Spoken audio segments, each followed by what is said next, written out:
रस्त्यांवर दहशत माजवणारा underworld don Dawood Ibrahim भारतातून गायब कसा झाला हे तुम्हाला ठाऊक आहे का?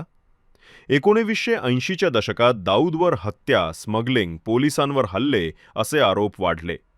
पोलीस सतत त्याच्या मागावर होते, पण दाऊद नेहमी एक पाऊल पुढे असायचा. 1986 मध्ये पोलिसांनी त्याला पकडण्याची मोठी मोहीम आखली, पण दाऊदने आधीच प्लॅन तयार केला होता. तो दुबईला जायच्या नावाखाली फेक पासपोर्ट आणि पोलिसांना हाताशी ठेवून मुंबईतून निसटला.